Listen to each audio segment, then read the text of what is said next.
लक्ष्मण जी गुण निषाद को समझाते हैं, मोह निशा सब सो बलिहारा, देखिए स्वप्न अनेक प्रकार। सभी मोह रूपी अर्थात अज्ञानता रूपी रात्रि में सोए हुए हैं और अनेक प्रकार का स्वप्न देखते हैं। एक जगह स्वामी जी ने वर्णन किया कि मोह सकल व्याधिन कर मूला, तेहि ते पुण्य उपजहि बहुशूला।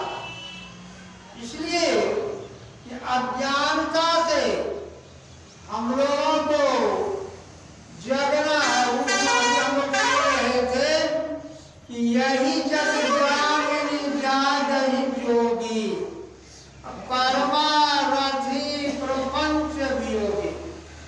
जोगी जन संत महात्मा जन ये अज्ञानता रूपी मोह रूपी रात्रि से ऊपर उठे हुए रहते हैं, जगे रहते हैं। जगना और सोना हर जीवों के लिए अनिवार्य। प्रतिदिन हम लोग सोते हैं और जगते हैं। 2 रोज अगर नींद नहीं आई तो देखिए हम लोगों का क्या हालत होता है। माथे में चक्कर देना शुरू हो जाएगा। तो कहने का मतलब ये है उठना और जगना। हम लोग उपनिषद वाणी में पाते हैं, उत्तिष्ठ जागृत प्राप्य वरान निबोधत, क्षुरस्य धारा निष्ठा दुरत्यया दुर्गन पथस्तत् कवियो वदन्ति। अरे अविद्याग्रस्त लोगों, अज्ञान निद्रा से उठो जागो। उठने के लिए और जगने के लिए कहते हैं। हमारे देखिए कुछ लोग शिव भक्त के लोग हैं, वे लोग कहते हैं जागो जागो महादेव। और महादेव जी तो सोते ही नहीं है, वो जगेंगे कैसे? महादेव जी हम मानवों को कहते हैं कि जगिए, उठना पहले है फिर जगना। एक प्रसंग में बराबर सुनाता हूं कि जब भगवान श्री राम लक्ष्मण जी और सीता महारानी वनवास के क्रम में जा रहे थे। कुछ दूर जाने के बाद वनवास में लक्ष्मण जी से भगवान श्री राम कहते हैं, देखो उधर एक साधु महात्मा साधना कर रहा है, उससे कुछ ज्ञान प्राप्त करके आओ। लक्ष्मण जी महात्मा जी के पास जाते हैं और महात्मा जी से कहते हैं कि महात्मा कुछ सदुपदेश देने की कृपा कीजिए। महात्मा जी उनको जीभ निकाल करके, जीवा निकाल करके दिखाते। लक्ष्मण जी कहते मैंने आपको सदुपदेश देने के लिए निवेदन किया, सदुपदेश दीजिए। महात्मा जी उनको लिंग निकाल करके दिखा देते। लक्ष्मण जी को बड़ा क्रोध हुआ और लक्ष्मण जी जानते हैं कितने कड़े स्वभाव के थे। वे वापस आते हैं भगवान श्री राम के पास, कहते भैया आप कैसे साधु के पास भेज दिए? कहा क्या हुआ?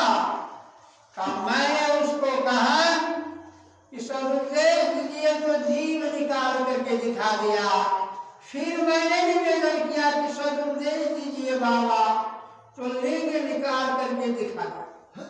क्या यही तो सब सदुपदेश हुआ? तुमने समझा नहीं। जीव को कहते हैं रसेंद्रिय और लिंग को कहते हैं जनेंद्रिय। जिन्होंने रसेंद्रिय और जनेंद्रिय पर नियंत्रण कर लिया, विजय पा लिया, वही संसार में जितेंद्रिय पुरुष कहलाते।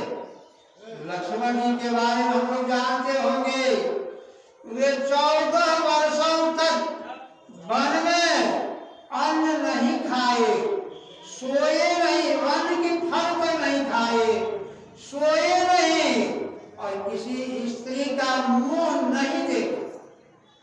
इतने बड़े जितने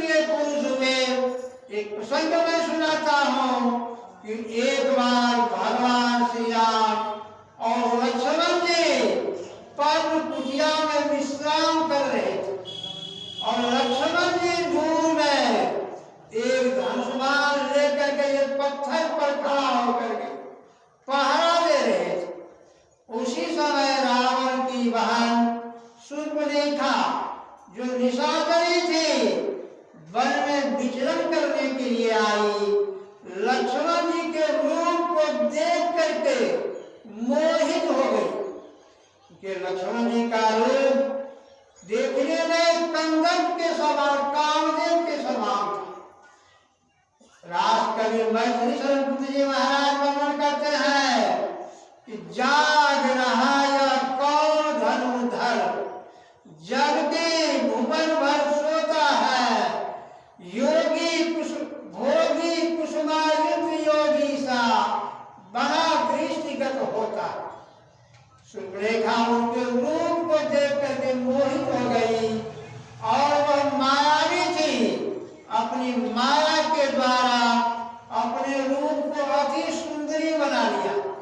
गोस्वामी जी वर्णन करते हैं, भ्राता पिता पुत्र गुरुदारी, पुरुष मनोहर निर्खत नारी, होई विकल सत मन इनरोकी, जीवे रवि मणि द्रव रवि बिलोकी। शूर्पणखा अति सुंदरी रूप बना करके लक्ष्मण जी के पास आते हैं कि आप मुझसे विवाह कर लीजिए, बड़ा सुंदर अवसर है। क्या कहती है शूर्पणखा कि तुम सम पुरुष न मोह सम नारी, यह संयोग विधि रसा विचार।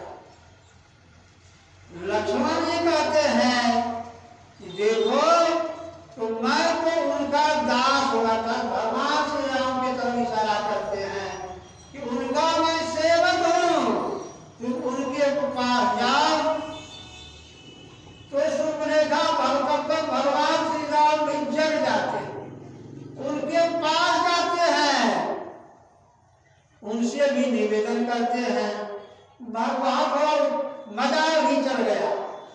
भगवान श्री राम कहते देखो मेरे साथ में तो धर्मपत्नी अति सुंदरी है, इसलिए उनके पास जाओ। लक्ष्मण जी के पास पुनः जाती है, लक्ष्मण जी क्रोध में आ